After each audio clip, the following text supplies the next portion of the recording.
ನಿಧಿ ಅಗರ್ವಾಲ್ ಎಂಬ ತೆಲುಗು ನಟಿಯ ಜೊತೆ ಆಂಧ್ರ ಪ್ರದೇಶದಲ್ಲಿ ಅವರ ಅಭಿಮಾನಿಗಳು ಅತ್ಯಂತ ಕೆಟ್ಟದಾಗಿ ನಡ್ಕೊಂಡಿದ್ದಾರೆ.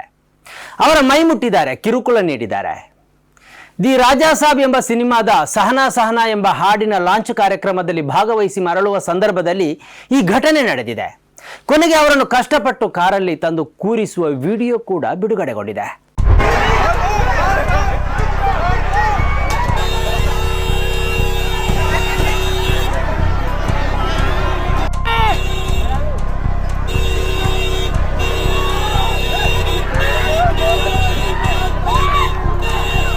ಪ್ರಶ್ನೆ ಇದಲ್ಲ, ಬಿಹಾರದಲ್ಲಿ ನುಸ್ರತ್ ಪರ್ವೀನ್ ಎಂಬ ವೈದ್ಯೆಯ ನಕಾಬನ್ನು ನಿತೀಶ್ ಕುಮಾರ್ ಹಿಡಿದೆಳೆದರಲ್ಲ, ಅದನ್ನು ಸಮರ್ಥಿಸಿದ್ದ ಕೇಂದ್ರ ಸಚಿವ ಗಿರಿರಾಜ್ ಸಿಂಗ್ ಅವರು ಈ ವಿಷಯದಲ್ಲಿ ಮಾತಾಡ್ತಾರೆ ಅಂದ್ಕೊಂಡೆ. ನಕಾಬನ್ನು ತಪ್ಪು ಎಂದು ಹೇಳಿದವರು ಈ ನಟಿ ಅಲ್ಲಿಗೆ ಯಾಕೆ ಹೋಗಬೇಕಿತ್ತು ಎಂದು ಕೇಳ್ತಾರೆ ಅಂದ್ಕೊಂಡೆ. ಆದರೆ ಅವರಿಂದ ಯಾವ ಪ್ರತಿಕ್ರಿಯೆಯೂ ಇಲ್ಲ. ನಕಾಬನ್ನು ಮುಟ್ಟಿದ್ದಕ್ಕೆ ನೀವು ಇಷ್ಟು ಗಲಾಟೆ ಮಾಡ್ತೀರಿ, ಇನ್ನು ಅವರು ಬೇರೆ ಕಡೆ ಮುಟ್ಟಿದರೆ ಏನಾಗ್ತಾ ಇತ್ತು ಎಂದು ತಮಾಷೆ ಮಾಡಿದ್ದ ಉತ್ತರ ಪ್ರದೇಶದ ಸಚಿವ ಸಂಜಯ್ ನಿಷಾದ್ರು ಈ ವಿಷಯದಲ್ಲಿ ಖಂಡಿತ ಮಾತಾಡ್ತಾರೆ ಅಂದ್ಕೊಂಡೆ. ಇಷ್ಟೊಂದು ಸಣ್ಣ ವಿಷಯವನ್ನು ಯಾಕೆ ದೊಡ್ಡದು ಮಾಡ್ತೀರಿ ಎಂದು ಸಮರ್ಥಿಸ್ತಾ ಮೀಡಿಯಾವನ್ನು ತರಾಟೆಗೆ ತೆಗೆದುಕೊಳ್ತಾರೆ ಅಂದ್ಕೊಂಡೆ. ಅವರದ್ದು ಪತ್ತೆನೇ ಇಲ್ಲ.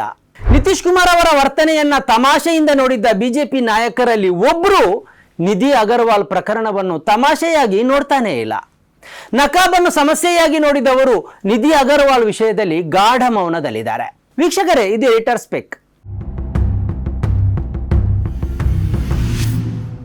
ನಿಜವಾಗಿ ಇಲ್ಲಿ ಪ್ರಶ್ನೆ ಇರೋದು ಯಾರು ಯಾವ ಬಟ್ಟೆಯನ್ನ ಧರಿಸಿದ್ದಾರೆ, ಹೇಗೆ ಧರಿಸಿದ್ದಾರೆ ಎಂಬುದಲ್ಲ. ಹೆಣ್ಣನ್ನು ಹೇಗೆ ನೋಡ್ತಾರೆ, ಎಷ್ಟು ಘನತೆಯಿಂದ ಹೆಣ್ಣಿನೊಂದಿಗೆ ವರ್ತಿಸುತ್ತಾರೆ ಅನ್ನುವುದೇ ಇಲ್ಲಿಯ ಮುಖ್ಯ ಪ್ರಶ್ನೆ. ನಿತೀಶ್ ಕುಮಾರ್ ಅವರು ಬರೇ ನಕಾಬನ್ನು ಎಳೆದದ್ದಲ್ಲ, ಓರ್ವ ಹೆಣ್ಣಿನ ಘನತೆಯ ಮೇಲೆ ಅವರು ಕೈ ಹಾಕಿದ್ದಾರೆ. ಆಕೆ ವೈದ್ಯೆ, ಅವರ ವರ್ತನೆ ಆ ವೈದ್ಯೆಯ ಮೇಲೆ ಘೋರ ಪರಿಣಾಮ ಬೀರಿದೆ. ಡಿಸೆಂಬರ್ 20ರಂದು ಆಕೆ ವೈದ್ಯ ವೃತ್ತಿಗೆ ಹಾಜರಾಗಬೇಕಿತ್ತು, ಆದರೆ ಈವರೆಗೂ ಹಾಜರಾಗಿಲ್ಲ. ನನಗಾಗಿರುವ ಆಘಾತದಿಂದ ಇನ್ನೂ ನಾನು ಹೊರಬಂದಿಲ್ಲ, ನನಗೆ ಆ ಕೆಲಸ ಬೇಡ ಎಂದು ನುಸ್ರತ್ ಹೇಳ್ತಾ ಇದ್ದಾರೆ ಎಂದು ಆಕೆಯ ಸಹೋದರ ಹೇಳಿದ್ದಾರೆ. ಆದರೆ ಬಿಜೆಪಿ ನಾಯಕರಿಗೆ ನಿತೀಶ್ ಕುಮಾರ್ ಅವರ ವರ್ತನೆ ತಮಾಷೆಯಾಗಿ ಕಂಡಿದೆ. अरे वो भी तो आदमी है ना, पीछे नहीं पड़ जाना चाहिए. छू दिया नकाब तो इतना हो गया, कहीं और छूते तब क्या हो जाता, इतना हो गया कहीं और छूते तब क्या हो जाता. पाकिस्तान और इंग्लिस्तान की बात करते हैं, ये भारत है, भारत में कानून का राज चलेगा. ನಿತೀಶ್ ಕುಮಾರ್ ನ ಸಹಿ ಕಿಯಾ. ಒಂದು ವೇಳೆ ನಕಾಬ್ ಧರಿಸುವುದು ನಿತೀಶ್ ಕುಮಾರ್ ಅವರಿಗೆ ಸರಿ ಕಾಣಿಸಿಲ್ಲ ಎಂದಾದರೆ ಅದನ್ನು ಮಾನ್ಯವಾಗಿ ಹೇಳಬಹುದಿತ್ತು. ಅವರಲ್ಲಿ ನಕಾಬನ್ನು ತೆಗೆಯುವಂತೆ ವಿನಂತಿಸಿಕೊಳ್ಳಬಹುದಿತ್ತು. ಆ ವೈದ್ಯ ಏನು ಅಪರಾಧ ಮಾಡಿರಲಿಲ್ಲ. ನಕಾಬನ್ನು ಧರಿಸುವುದಕ್ಕೆ ಈ ದೇಶದಲ್ಲಿ ನಿಷೇಧವೂ ಇಲ್ಲ. ಆ ವೈದ್ಯ ಸಾಮಾನ್ಯವಾಗಿ ಹೇಗೆ ಬಟ್ಟೆ ಧರಿಸ್ತಾರೋ ಹಾಗೆಯೇ ಆ ಕಾರ್ಯಕ್ರಮಕ್ಕೂ ಬಂದಿದ್ದಾರೆ. ಒಂದು ವೇಳೆ ಆ ಬಗ್ಗೆ ಮುಖ್ಯಮಂತ್ರಿಗೆ ಆಕ್ಷೇಪ ಇದ್ದಿದ್ದರೆ ಅದನ್ನು ಮಾನ್ಯವಾಗಿ ಹೇಳಬೇಕಿತ್ತೆ ಹೊರತು ಬಟ್ಟೆಗೆ ಕೈ ಹಾಕೋದಲ್ಲ.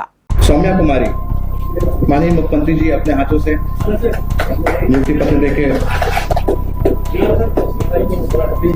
नीलम अभिरंजन. ಧೈರ್ಯ ಇದ್ರೆ ಬಿಜೆಪಿ ಮತ್ತು ಅದರ ನಾಯಕರು ನಿಧಿ ಅಗರ್ವಾಲ್ ಅವರ ಮೇಲಾದ ಕಿರುಕುಳದ ಬಗ್ಗೆ ಇಂಥದ್ದೇ ತಮಾಷೆಯ ಮಾತಾಡಲಿ.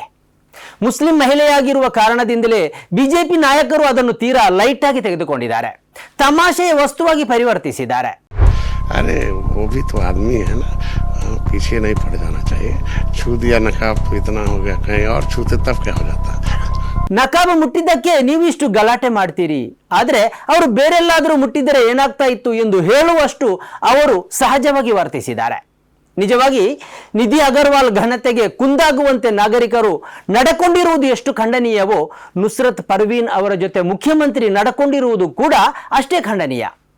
ಎರಡೂ ಕೃತ್ಯದಲ್ಲೂ ಮಹಿಳೆಯ ಘನತೆಗೆ ಕುಂದುಂಟಾಗಿದೆ, ಆಕೆಯ ಸ್ವಾಭಿಮಾನಕ್ಕೆ ಪೆಟ್ಟು ನೀಡಲಾಗಿದೆ. ಆದರೆ ಇದರಲ್ಲಿ ಒಂದನ್ನು ಸಮರ್ಥಿಸಿ ಇನ್ನೊಂದರ ಬಗ್ಗೆ ಈ ಯಾವ ಸಮರ್ಥನೆಯನ್ನು ಮಾಡದೆ ಮೌನ ವಹಿಸಲಾಗಿದೆ.